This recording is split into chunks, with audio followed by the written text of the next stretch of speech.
Salam, selamat pagi dan salam sehat buat kita semua. Firman Tuhan pada pagi hari ini, di hari yang ke-314 adalah diambil dari Mazmur pasal 31 ayat 23.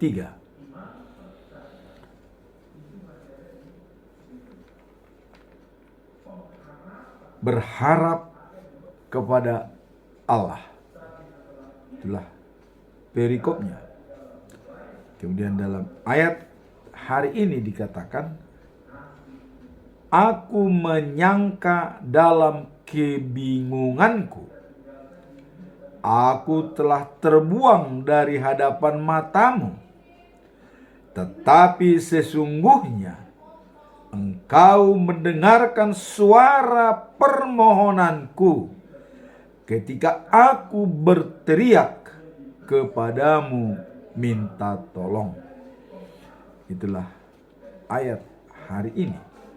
Kemudian bacaan pagi diambil dari kitab Ester pasal 1 ayat 1 sampai dengan yang kitab Ester pasal 2 ayat yang ke-15 sampai dengan 18. Giliran Ester dipanggil Raja Ahasiweros untuk menjadi ratu permaisuri raja.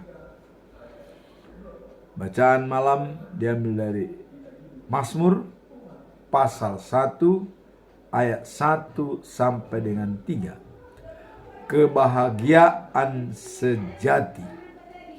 Itulah ketiga perikop hari ini. Ketiga perikop ini adalah sangat terkait bahwa berharap kepada Allah, dan Ester dipanggil oleh Raja Ahasiweros untuk dipilih menjadi permaisuri raja. Nah, kemudian kebahagiaan sejati. Dan kita tetap masuk dalam pedoman bulan November, yang mana dikatakan adalah mengasihi sama dengan kasih Kristus. Jadi mengasihi dengan kasih Kristus yang dijabarkan dalam Yohanes pasal 13 ayat 35. Dikatakan, dengan demikian semua orang akan tahu bahwa kamu adalah murid-muridku, yaitu jikalau kamu saling mengasihi. Jadi ciri khas daripada murid Tuhan Yesus adalah orang yang saling mengasihi.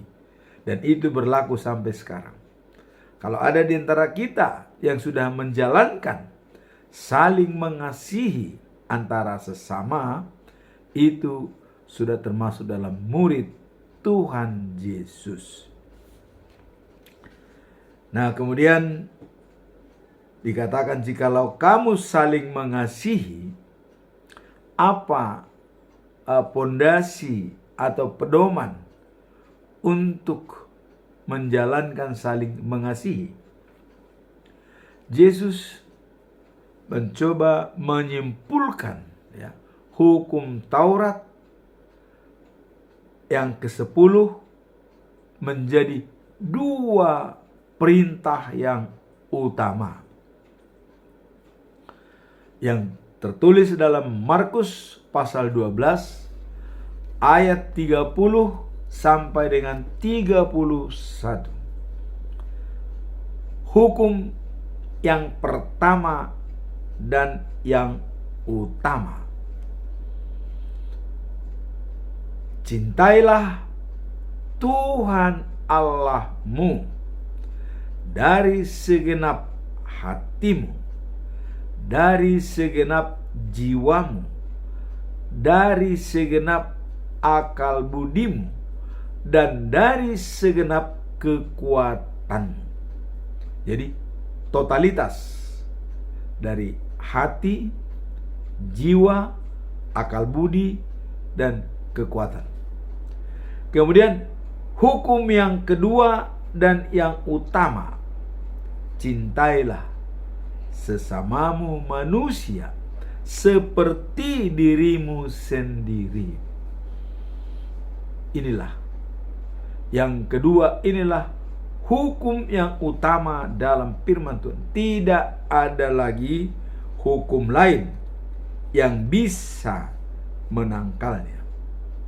Jadi dalam hukum yang diterima oleh Musa di Gunung Sinai, yang 10 firman Tuhan disimpulkan dalam 2 bagian besar, yaitu vertikal, mencintai Tuhan dari segenap hati, dari segenap jiwa, dari segenap akal budi, dan dari segenap kekuatan. Vertikal hubungan dengan Tuhan. Itu tertulis dalam hukum Tuhan, titah nomor 1 sampai dengan nomor 4. Nah, kemudian hukum yang kedua adalah horizontal, hubungan dengan sesama manusia. Cintailah sesama manusia seperti dirimu sendiri. Inilah katanya hukum yang menyimpulkan seluruh daripada hukum Taurat. Dan hukum yang kedua ini adalah merupakan penjabaran dari titah ke-5 sampai dengan yang ke-10. Nah, di sini kembali kita mengasihi dengan kasih Kristus. Bagaimana kasih di dalam Kristus? Kita mencoba melihat ya, kasih di dalam Kristus adalah kasih agape. Bagaimana kasih agape? Kasih agape adalah mengasihi dengan tulus, ikhlas, tidak mengharapkan balas jasa. Itulah kasih yang murni yang dimiliki oleh Tuhan Yesus. Kasih agape. Dia mengorbankan dirinya tanpa ada balas jasa. Tidak memperhitungkan, dia mati disalibkan demi keselamatan manusia. Kenapa harus Yesus mati? Kenapa bukan dia langsung aja hidup berubah? Ini menggambarkan karena manusia yang pernah hidup di dunia ini adalah melalui kematian. Kecuali Henok dan Elia tidak melalui kematian, tapi dibawa langsung ke surga oleh Tuhan dengan pakai kereta kuda, ya. Nah, jadi apakah tidak mungkin bisa seperti itu dibuat oleh Allah? Tidak ada yang mustahil. Tetapi Yesus untuk menjadi role model bagi manusia, seluruh umat manusia yang mengalami kematian, itu menggambarkan dia mati dikubur 3 hari dan bangkit pada hari yang ketiga. Inilah sebagai role model, sebagai contoh bagi kita semua bahwa kita pun seperti itu. Itu yang mau disampaikan oleh Tuhan Yesus, sehingga dia mau berkorban demi manusia. Inilah pengorbanan kasih agape yang sejati, tidak mengharap balas dari pengorbanan itu sendiri. Dia rela berkorban demi role model bagi orang yang percaya kepadanya. Nah, kemudian kita masuk dalam perikop hari ini, ya. Jadi tadi khusus menggambarkan pedoman kita dalam bulan November, ya, mengasihi dengan kasih Kristus. Sekarang kita masuk dalam perikop hari ini, berharap kepada Allah. Dalam Mazmur 31 ayat 23, apa makna dan pesan moral dari ayat ini? Ya. Ayat ini mengingatkan kita tentang dua hal, ya. Pertama, tentang pentingnya menaruh harapan dan percaya kepada Allah di tengah-tengah tantangan hidup. Jadi dalam pergumulan kita, dalam situasi yang sulit yang kita hadapi saat ini, disitulah pentingnya kita menaruh harapan dan percaya kepada Tuhan. Harapan dan percaya kepada Tuhan. Nah, kemudian ayat ini menunjukkan bahwa Allah memberikan perlindungan dan dukungan kepada mereka yang setia kepadanya, serta, ya, menekankan nilai kepercayaan yang kuat kepada Tuhan. Jadi menekankan, ya, nilai kepercayaan yang kuat kepada Tuhan. Nah, jadi pertama tadi adalah pentingnya menaruh harapan dan percaya kepada Allah di tengah kesulitan. Yang kedua adalah memberikan perlindungan, bahwa menunjukkan bahwa perlindungan dari Allah kepada manusia yang setia kepadanya, serta menekankan nilai kepercayaan yang kuat. Jadi orang yang percaya, ya, kepada Tuhan dengan sepenuh hati, dia akan terlindungi. Jadi tadi boleh dikatakan pentingnya menaruh harapan dan percaya kepada Allah di tengah kesulitan. Nah, kalau kita sudah percaya dan yakin kepada Tuhan, maka perlindungan akan didapat dari Tuhan Allah. Nah, dalam konteks ini, ya, yang berharap pada Allah ini terdapat pengajaran bahwa membangun hubungan yang intim dengan Tuhan melalui doa, ya, dan kesetiaan adalah kunci untuk mengalami kekuatannya dalam menghadapi kesulitan. Jadi hanya ada dua, doa dan kesetiaan. Kalau itu kita jalankan, kita akan mengalami kekuatan yang luar biasa dari Tuhan untuk menghadapi kesulitan. Jadi semua kita sampaikan dengan doa. Doa itu adalah berbicara langsung dengan Tuhan secara spiritual dan emosional. Itulah yang dikelola oleh jiwa kita, ya. Jadi jiwa itu berperan untuk berhubungan langsung dengan Tuhan, ya, untuk tetap setia dan percaya kepada Tuhan. Nah, kemudian dalam Mazmur 31 ayat 23, kasihanilah Tuhan hai semua orang, ya, yang dikasihinya. Tuhan menjaga orang-orang yang setia, tetapi orang yang sombong dibalasnya dengan penuh keadilan. Artinya ada hukuman bagi orang yang congkak atau yang sombong.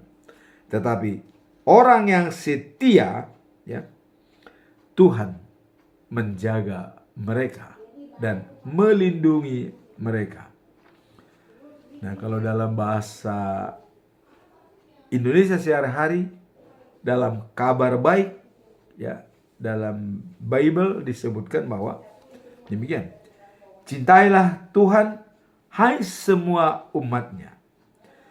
Tuhan melindungi orang yang setia, tetapi orang yang congkak dihukumnya dengan tidak tanggung-tanggung. Wah, ini tidak tanggung-tanggungnya ini ya.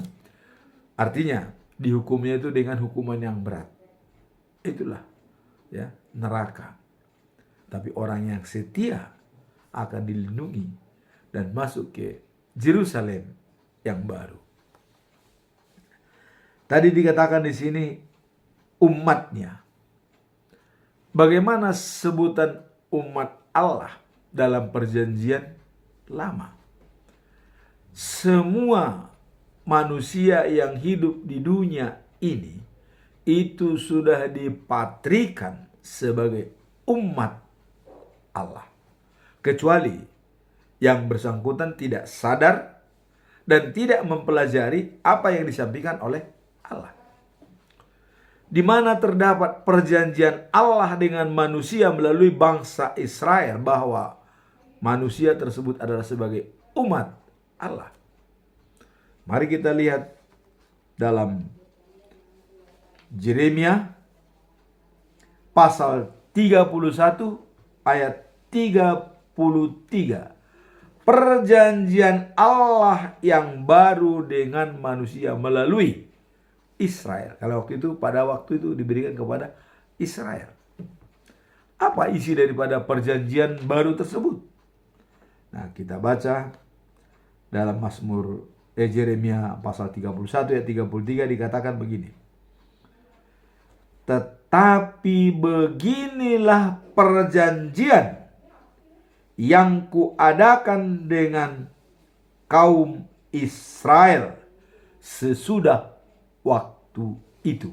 Artinya sesudah tanah-tanah sudah dimiliki bangsa saya, sudah dibagi, ya, sudah mereka dapat tempat tinggal tenang, maka dibuatlah perjanjian baru melalui Nabi Yeremia.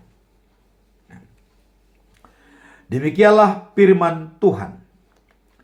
Aku akan menaruh Tauratku dalam batin mereka dan menuliskannya dalam hati mereka. Maka aku akan menjadi Allah mereka dan mereka akan menjadi umatku. Inilah tadi dikatakan oleh Mazmur, hai, ya, cintailah hai semua umatnya. Jadi umatnya ini adalah semua sesuai dengan buku Nabi Yeremia pasal 31 ayat 33 bahwa semua manusia sudah umat Allah. Hanya tergantung siapa yang mengaku umat Allah dan siapa yang tidak mengaku. Berarti yang tidak mengaku tidak pernah baca buku Nabi Yeremia. Maka bacalah Alkitab supaya jelas siapa kita sebenarnya hidup di dunia ini. Nah, di sini jelas dikatakan sebagai umat Allah. Ya. Nah, jadi dalam hal ini tadi dikatakan aku akan menaruh Tauratku dalam batin mereka. Dalam batin, ya. Batin itu udah termasuk jiwa sebenarnya. Nah, kemudian akan kutulis dalam hati mereka. Coba. Dalam hati kita itu ditulis, ya. Dalam batin itu ditaruh. Batin, jiwa itu sama saja mungkin ya dalam batin kita.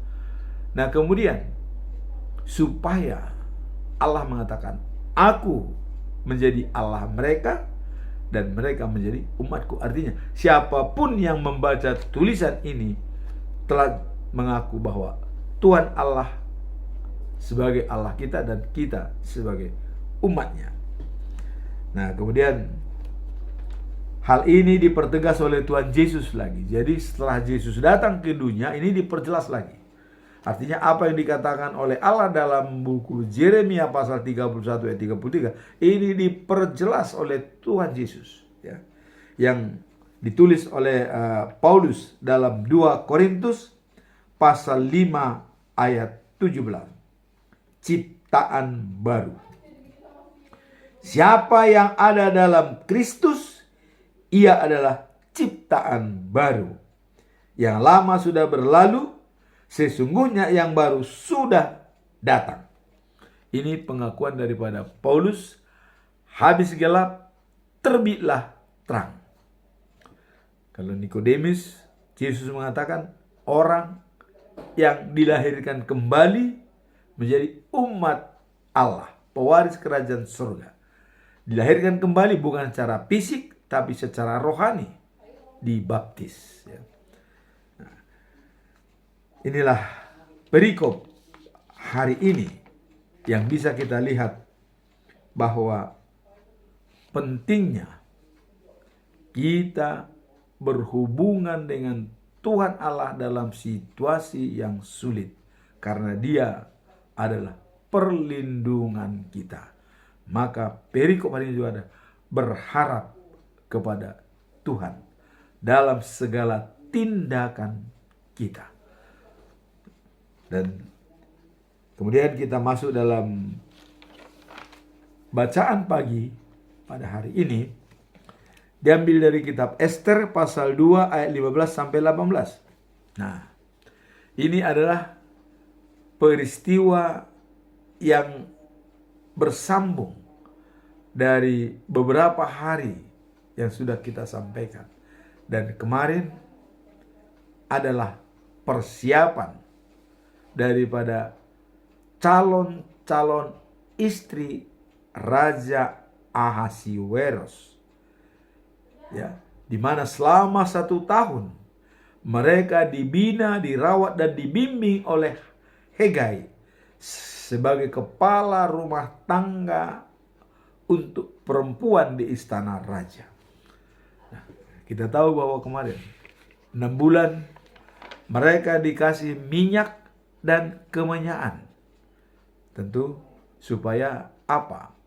Supaya mereka benar-benar merasakan apa yang dibina oleh para wanita-wanita yang mendampingi mereka. Kemudian 6 bulan lamanya diberikan minyak dan segala wangi-wangian untuk memikat hati raja, dan supaya mereka benar-benar terawat kecantikannya, terawat fisiknya, dan terawat segalanya sebagai calon untuk ratu daripada Raja Ahasiweros, ya.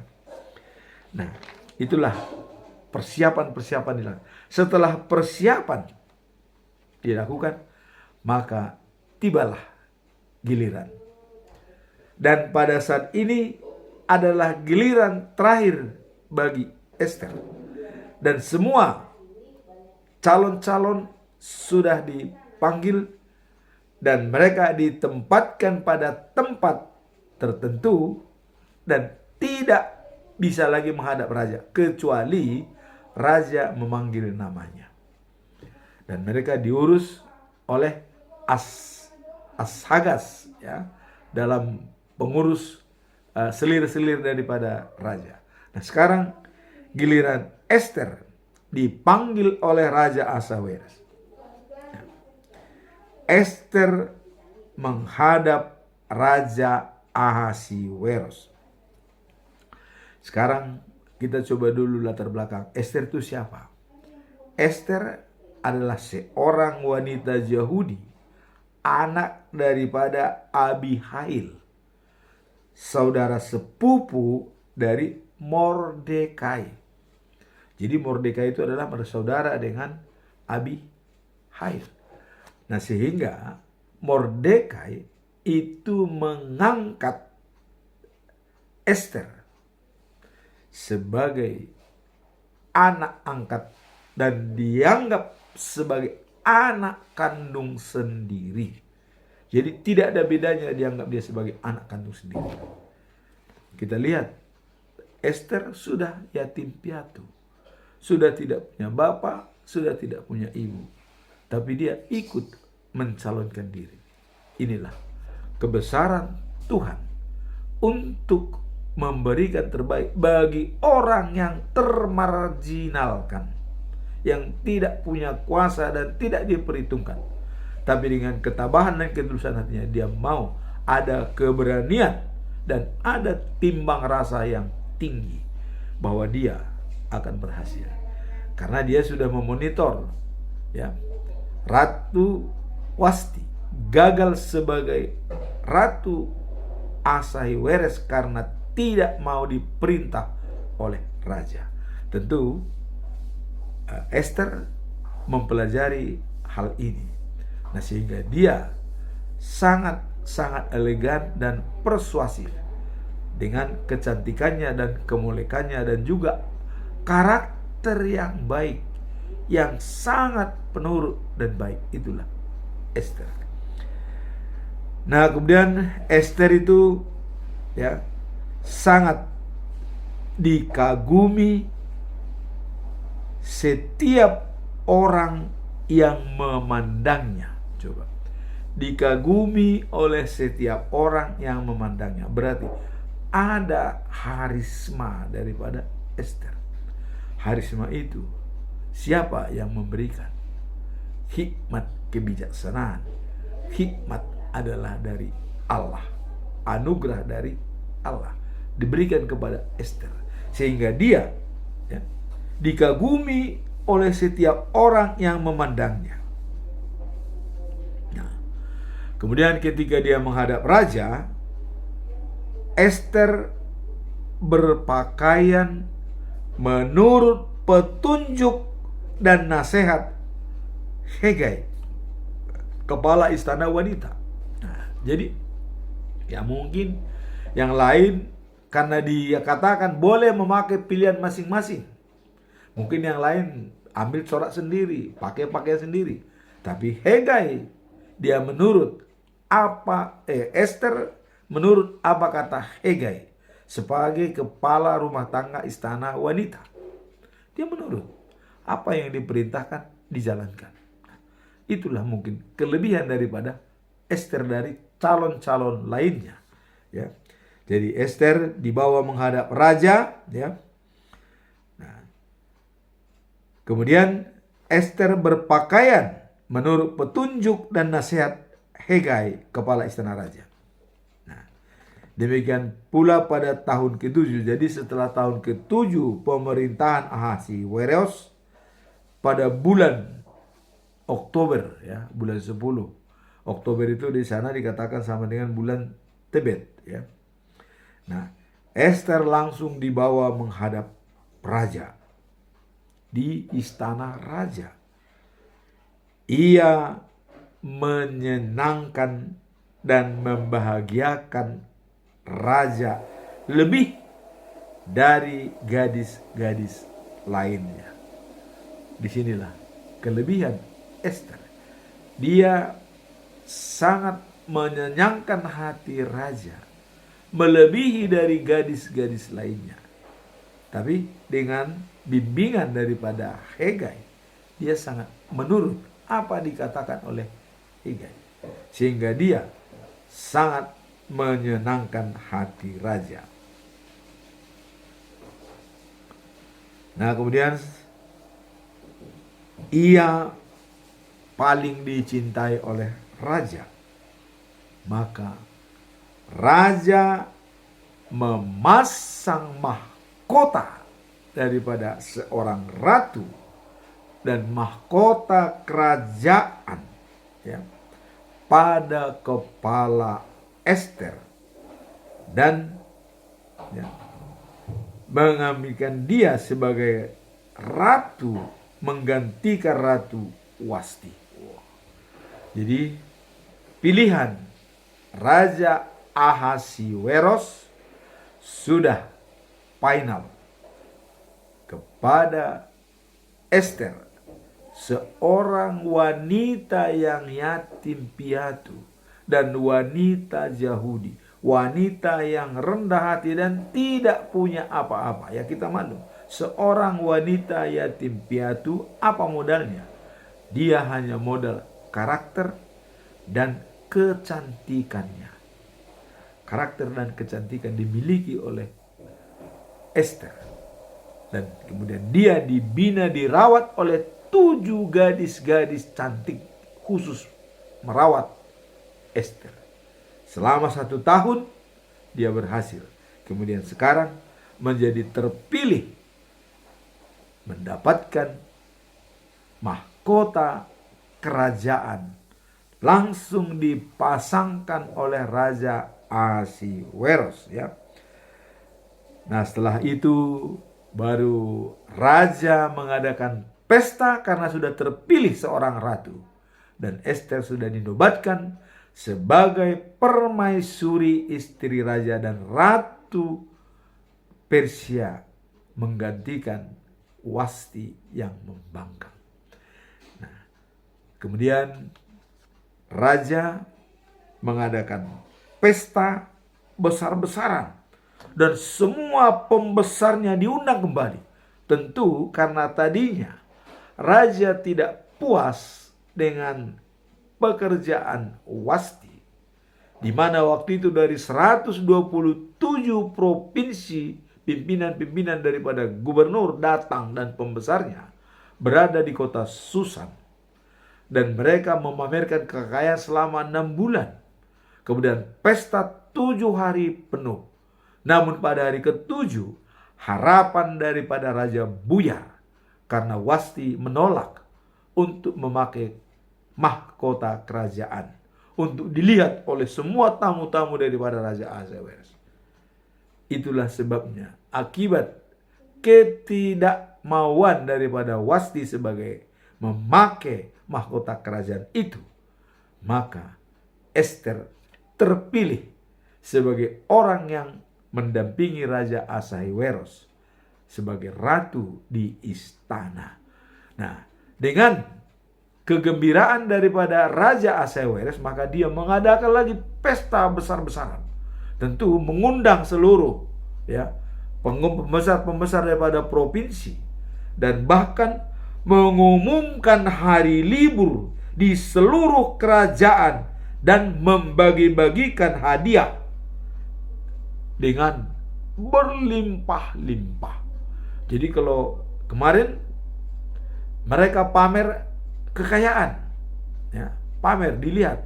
Nah, sekarang bukan lagi pamer, tapi membagikan kepada semua rakyat, membagi-bagikan kekayaan berlimpah-limpah. Nah, jadi sempurnalah apa yang diceritakan oleh Raja Ahasiweros, telah memilih seorang wanita Yahudi yaitu Ester menjadi istri atau permaisuri daripada raja dan sebutan dengan Ratu Ahasiweros. Nah, apa makna dan pesan moral dari perikop ini? Ya, tentang Ester sebagai ratu. Nah, terpilihnya Ester sebagai ratu pengganti Wasti adalah menunjukkan bagaimana Tuhan dapat menggunakan seseorang yang tampaknya tidak berkuasa untuk mencapai tujuannya. Jadi Tuhan dapat menggunakan segala cara, ya, dengan memakai Ester yang tidak berdaya, seorang yatim piatu, ya. Kalau kita lihat dengan saingannya semua mungkin putri-putri daripada yang berada, raja-raja mungkin, tapi dia seorang putri daripada yatim piatu, nggak punya bapak, nggak punya ibu, coba bisa dipilih, ya. Itu karena usaha daripada Mordekai. Dan Mordekai juga mengatakan, jangan tunjukkan identitasmu seorang Yahudi, Kenapa dikatakan itu nanti menjadi takut mentah perasaan daripada semua orang-orang di sana, karena ada persoalan antara Yahudi dengan Persia akibat ya maunya Hanan yang mau menghancurkan orang-orang Yahudi. Dan sehingga dikatakan jangan tunjukkan ke orang Yahudi. Itu dilaksanakan oleh Ester dan itu berhasil. Terpilih sebagai ratu Ahasuerus. Nah, makna daripada perikop ini ya menunjukkan bagaimana cara Tuhan untuk memakai orang yang sederhana dan yang tidak berkuasa menjadi ratu di kerajaan Persia. Ini ada rencana Tuhan yang mulia untuk menyelamatkan bangsa Yahudi sebagai pilihan Tuhan. Mari kita lihat nanti episode berikutnya bagaimana kelanjutan daripada perikop ini. Ya, kita akan tunggu dalam perikop berikutnya. Nah, kemudian dalam konteks ini ya, pilihan Ester, seorang Yahudi berasal dari latar belakang yang sederhana dan yatim piatu ya. Namun diangkat sebagai anak kandung oleh Mordekai ya. Jadi di Babel Mordekai sendiri adalah orang yang buangan atau terbuang di Babel. Tapi itulah hebatnya kesatuan dan persatuan Yahudi. Dia langsung mengangkat sebagai anak kandungnya sendiri yatim piatu. Memang orang Yahudi sangat peduli pada orang yang tidak berdaya. Termasuk Ester, seorang yatim piatu, diangkat oleh Mordekai dan dijadikan sebagai anak kandungnya sendiri walaupun dia anak angkat, anak daripada saudara sepupunya yaitu Abihai ya. Nah, kemudian dikatakan Ester ya menggambarkan bahwa Tuhan memperhatikan hati dan karakter seseorang lebih dari penampilan fisik atau status sosial. Jadi Tuhan memperhatikan seseorang ya di atas daripada penampilan fisik dengan karakter dan status sosial. Nah, jadi Tuhan tidak melihat penampilan fisik dan siapa dia, statusnya apa. Tapi Tuhan melihat adalah karakter seseorang. Jadi dikatakan adalah memperhatikan hati dan karakter. Bagaimana karakter dia? Karakter seseorang adalah karakter yang layak dipercaya dan bisa mendapatkan kepercayaan. Itulah yang dilaksanakan oleh Ester. Ya. Dia dipercaya oleh Mordekai untuk seorang calon pengganti Wasti. Dilaksanakan dengan baik, dengan menurut kepada Hegai, kepala rumah tangga istana wanita. Sehingga dia menurut dan menjalaninya dengan baik. Dia terpilih. Inilah makna dan pesan moral daripada perikop ini. Nah, kalau para ahli teologi ini sering menjelaskan bahwa dikatakan oleh para ahli teologi ya, ketulusan hati dan tindakan bijaksana dalam situasi sulit adalah ya kekuatan yang sangat dihargai oleh Tuhan. Jadi Tuhan sangat menghargai ketulusan hati dan tindakan yang bijaksana. Artinya berhikmat. Itu sangat dihargai oleh Tuhan sebagai kekuatan pada diri orang tersebut. Nah, yang tercermin dalam Ester yang tidak hanya cantik secara fisik, tetapi juga memiliki keberanian dan kebijakan. kekuatan karakter Ester, ya, dan kesediaannya untuk menjalani perannya sebagai ratu, ya, menandakan bahwa Tuhan seringkali menggunakan cara-cara yang tidak terduga, ya, untuk membawa keselamatan bagi umatnya. Jadi sering kita sulit membaca cara Tuhan. Inilah teologi daripada situasi ini. Artinya cara Tuhan bisa dengan apa saja untuk melakukan kehendaknya. Seperti kemarin Ayub mengatakan, saya tetap yakin pada Tuhan karena Dia dapat melakukan apa saja yang dikehendakinya. Itu pernyataan daripada Ayub. Nah, kemudian sekarang kita masuk dalam bacaan malam, ya. Bacaan malam diambil dari kitab Mazmur pasal 1 ayat 1 sampai dengan 3.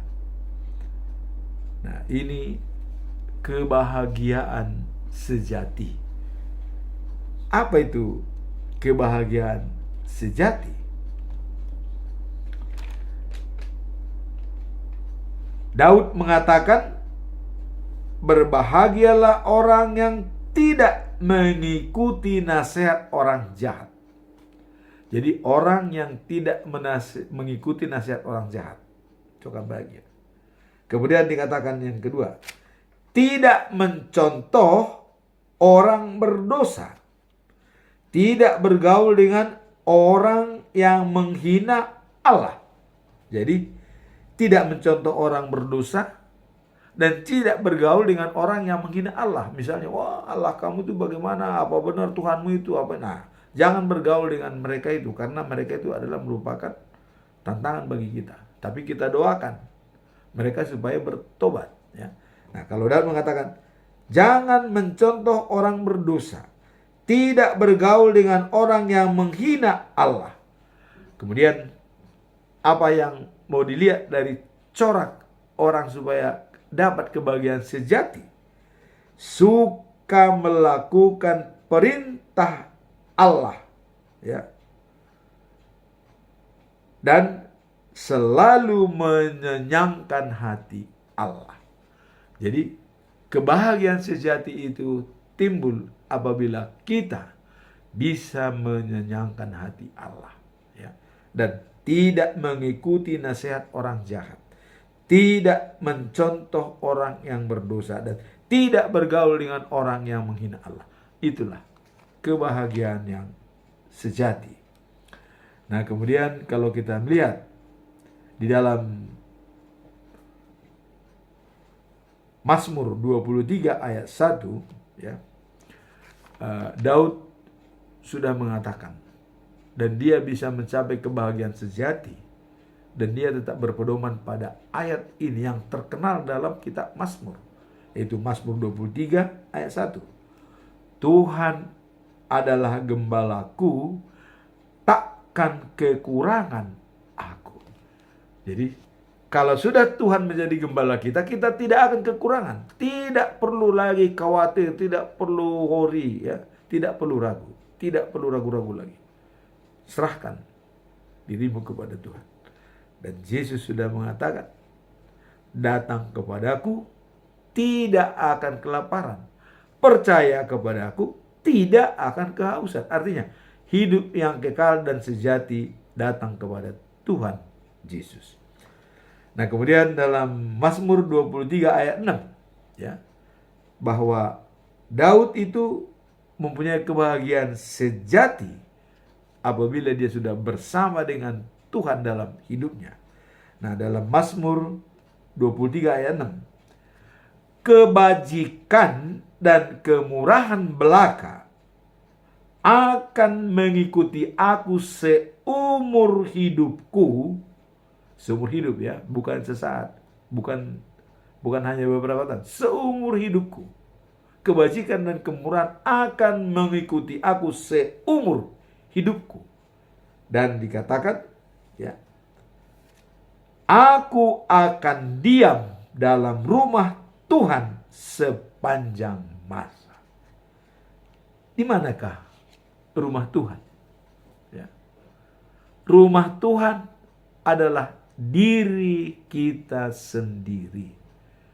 Karena Tuhan berada dalam diri kita, ya, dalam hati kita, jiwa kita, akal budi kita, dan kekuatan kita. Waktu Tuhan memberikan napas kepada kita, Tuhan sudah berada dalam diri kita. Nah, maka dalam kitab Yeremia pasal 31 dikatakan bahwa hukum-hukumku akan kutaruh dalam batin mereka dan kutulis dalam hatinya, supaya aku Allahnya dan mereka umatku. Ini sudah jelas dikatakan oleh Tuhan Allah, ya. Nah, jadi dengan adanya, ya, pernyataan Daud bahwa kemajikan dan kemurahan, ya, selalu mengikuti aku seumur hidup. Kemudian aku berada di rumah Tuhan sepanjang masa. Rumah Tuhan adalah dirinya sendiri. Dan itu sudah kita bawa. Begitu Tuhan memberikan napas kehidupan bagi kita, kita adalah rumah Tuhan. Jadi selama kita hidup, kita adalah rumah Tuhan. Nah, sekarang bagaimana kita mempergunakan kita sebagai rumah Tuhan? Kita harus bisa dulu berpikir dulu secara analisa, ya, ilmu pengetahuan. Coba. Alam sadar kita itulah yang bisa kita kelola setiap hari. Itu panca indera, pendengaran, telinga, penglihatan, ya, kemudian penciuman, ya, kemudian merasakan kulit, ya. Jadi kita menguasai diri kita hanya 10%. 90% itu dikuasai oleh Tuhan Allah. Mana yang 90%? Bekerjanya jantung, berjalannya darah 195 km, bekerjanya paru-paru, bekerjanya ginjal, bekerjanya fungsi daripada insulin kita, bekerjanya seluruh perangkat tubuh. 90% alam bawah sadar kita itu dikerjakan oleh Tuhan selama kita hidup. Dan 24 jam tidak pernah berhenti sedikit pun. Sebab kalau dia berhenti, selesai kita. Nah, terus bagaimana kita? Itulah Daud mengatakan, aku berada di rumah Tuhan sepanjang masa. Jadi diri kita harus kita anggap sebagai rumah Tuhan. Dengan adanya, ya, 90% dikelola oleh Tuhan dalam diri kita. Kita hanya bisa mengelola yang 10%. Maka wajib hukumnya kita setia dan percaya kepada Tuhan dan berharap kepada Tuhan untuk mendapatkan kebahagiaan yang sejati. Jadi tadi perikop pada waktu pertama hari ini, berharap kepada Tuhan sebagai pelindung dan pembimbing kita. Nah, kemudian dengan ketulusan Ester, Tuhan bisa memanfaatkan segala cara mengambil orang yang tidak berdaya, orang yang lemah, untuk menjadi contoh di dalam kerajaan Persia. 127 provinsi, kerajaan yang terbesar pada saat itu, mulai daripada India sampai Sudan. Terpilih Ratu Ester sebagai permaisuri raja. Dan apa yang terjadi selama Ester menjadi istri raja, nanti kita lihat episode berikutnya. Dan hari ini berharap kepada Tuhan untuk kita mendapatkan kebahagiaan yang sejati. Kebahagiaan yang sejati tadi dikatakan adalah tidak mengikuti nasihat orang jahat, ya, dan tidak mencontoh orang berdosa, dan tidak bergaul dengan orang yang menghina Allah. tetapi hanya satu diminta oleh Tuhan. Suka melakukan perintah Tuhan dan selalu menyenangkan hati Allah. Itulah yang dikatakan hidup yang kekal dan kebahagiaan yang sejati akan dialami setiap saat bersama dengan Tuhan.